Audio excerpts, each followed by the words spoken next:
All right, on this episode of Bouts Talking Bouts, happy to be speaking with an individual who's got a featured fight going on February the 5th. It's part of the BKFC Knucklemania event. We've got Quentin Henry taking on Chris Leben live on pay-per-view. And I'm talking to Chris right now on the show. How are you doing there, Chris? I'm doing good, man. Thanks for having me. Yeah, it's awesome to be able to talk to you and everything like that. And I'm kind of curious as to, like the timeline for getting to this fight. Because it seemed like through the summer there was the aim to, I guess, start refereeing more and certain things like that. But with, certain events not going on quite as much with the pandemic, it seems like you've been, I guess, redirected towards competition. Is that a fair characterization of, what brings you to the point you're at now? I mean, that's pretty fair.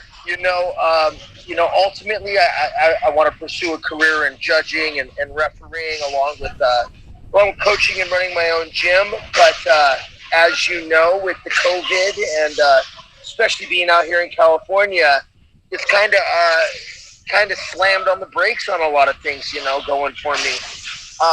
That being said, I've never really taken a day out of the gym or off from the gym. I've been doing, my one-on-one private lessons and then been training myself. So, the BKFC and Nate and Dave were kind of hitting me up like, hey, what about one more, man? One more.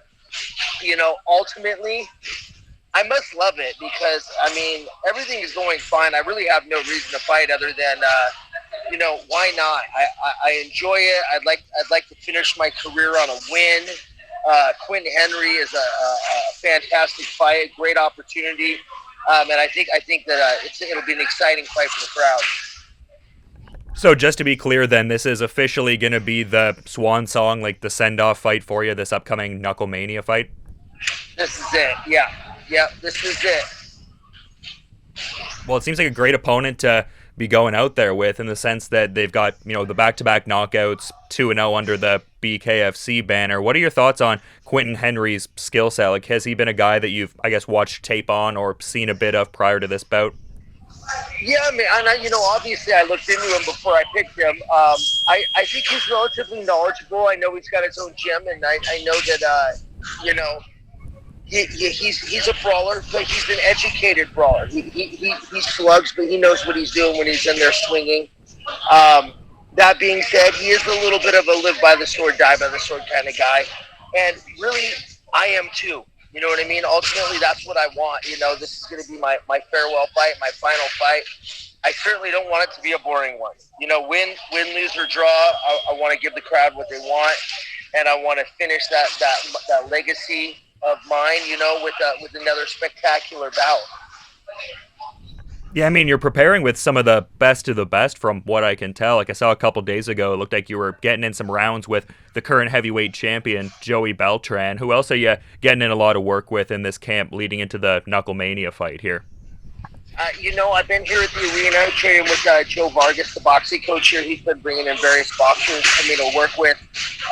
We're close to the border, so guys coming over from Tijuana all over the place. Not to mention, there's numerous great fighters here as well. But that being said, I don't want to pull a Max Holloway here or something like that, or Robbie Lawler and say, I'm not into the hard sparring. But I will say that, I've had a lot of tough rounds in my life. For me, getting those hard rounds with a guy like Joey, getting hard rounds with him, it is important. But more important than that is the timing, the range, the reflexes, sharpening the skills, and getting in there with my boxing coach and getting everything dialed in. And that's really more what I've been focusing on, is keeping the body healthy and sharpening those skills. Yeah, absolutely. And with this being the send-off fight as far as like striking-based competition and whatnot, it seems like jiu-jitsu is something you've been missing and looking to, I guess, get more competitive rounds in. Like, I'm pretty sure you, I guess, relatively recently got that black belt there, and seems like you want to show off some of the nuances there. Can we expect maybe like a future, submission underground appearance or fight to win or some of these other submission grappling circuits? What's up with that music, dude? Is that you playing the music? Oh no, no playing music on my end here. Nothing like that. Oh, okay. I think it's in the background here. I don't have my noise canceling on. Yeah, absolutely. like I've said, I'm a martial artist through and through, and whether it's boxing, kickboxing, jiu-jitsu, MMA, I want to be versed in all of it. I want to be able to train guys and corner guys in all those aspects. Jiu-jitsu is a passion of mine. It's something I love. I've been here at the arena now with Kara Yoshida for 6 or 7 years. I've had a chance to compete underneath him, but not since he gave me my black belt. Mainly because I've been doing the BKFCs and focusing on the striking and just, rolling jiu-jitsu in my free time. But absolutely, once I'm retired from striking sports, I'm going to continue to train jiu-jitsu. Just because you don't get hurt as bad. You know what I mean? I can be 50 years old, a professional referee, and still competing in jiu-jitsu, and that's what I plan to do. Well, that sounds like a great plan for sure, man. I'm looking forward to seeing some of that because I always thought your grappling was, pretty sublime. Like, the Akiyama fight, just random example off the top of my head, but kind of redirecting back to the BKFC here. You get to be part of this Knucklemania card. It's looking like one that is going to be one of the bigger events they've put on, and you also got to be part of that Lobov versus Malinaji card with BKFC 6 and just, playing a role in growing the sport there. So can you kind of talk to that perspective, just like, I guess, on the level of being an ambassador for BKFC and just growing the sport? Like, how important is this event in just the great growth that BKFC has had so far? Well, this event is huge. It's by far the biggest event the BKFC's ever had.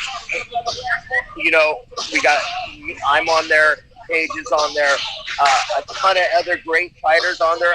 Every show the BKFC has had has gotten bigger and better.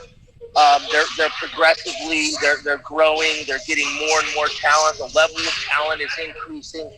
People are starting to understand bare knuckle boxing, what works, what doesn't work.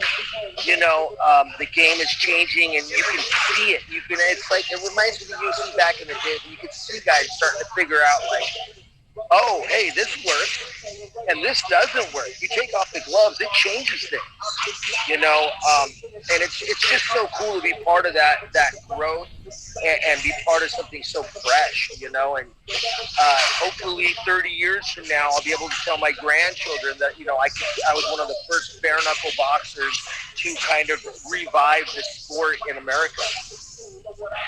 Yeah, because it seems like you really care about it on a grassroots level. Like, I saw you at the BKFC tryouts there in Arizona, so just like cultivating the next crop of talent and everything like that. So it's cool to see that you're as invested both as a competitor and just an ambassador of the sport overall, man. Thank you, man. I appreciate that. Yeah, I've been helping out with the tryouts. The selection process, helping Nate, the matchmaker, do that. That's been a really great experience, and hopefully they'll continue after this fight. They'll continue to use me, and we'll continue to get better and better talent, coming into the BKFC. Yeah, and then you just mentioned a bit ago wanting to, talk years from now about being part of the next wave of, fighters that revived the bare knuckle movement. But you were a huge part in really sparking a big MMA revival in a big way. Obviously with the Ultimate Fighter Season 1 anniversary taking place recently there, the 16-year anniversary just a week or so ago there. What's that like? I imagine you get still a lot of questions about it probably around this time each year, but what was it like just being part of that experience, and does the, memory get different as the years keep going there? It's crazy, man. 16 years, it's hard to believe. And I get hit up every day about that first season of The Ultimate Fighter. Who knows where combat sports would be today if it wasn't for, the Ultimate Fighter, for Stephen, for Forrest, for, Kenny, for Diego, for all the guys off that show, and that's pretty cool. It's pretty cool to be, to say that I was part of that, looking back. During the filming process, I'll be honest, it was pretty rough, man. 16 dudes locked in a house for, it was like 8 or 9 weeks, no TV, and, I always tell people it's kind of like boot camp, you don't want to do it. It's not necessarily the funnest thing in the world, but afterward, you're certainly glad you did it, and that's kind of what the first season of The Ultimate Fighter is like. I think none of us had an idea of what it was going to do for our careers, much less the UFC and combat sports as a whole. You know, and it's pretty cool now to look back and go, wow, we really changed things. Yeah, it's been an amazing career, man. So many great chapters to it, and you know, with this being the send-off here, great getting to even get a bit of time with you and everything. Just, yeah, such a great run that you've had all across your fights here, but I also want to be mindful of your time and what I presume is a busy schedule. So is there anything you'd like to sort of add as a parting thought as we're kind of wrapping up here, Chris? No, man, just make sure you guys tune in, you know, hit me up on social media, you know, follow me on Instagram, on blah, blah, blah, all that crap. Yeah. Other than that, man, I look forward to seeing everybody February 5th. Yeah, like he said, February 5th, it's BKFC Knucklemania. We've got Quentin Henry and Chris Leben toeing the line and knuckling up on pay-per-view. You can check that out on Fight.tv, a myriad of other pay-per-view platforms going to be carrying this show as well. And just to reiterate, thanks for all the time and insights, Chris. Great getting to talk to you ahead of what is a huge fight here, and just enjoy the rest of your night too there, man. Thanks, man. Thank you. You have a good evening.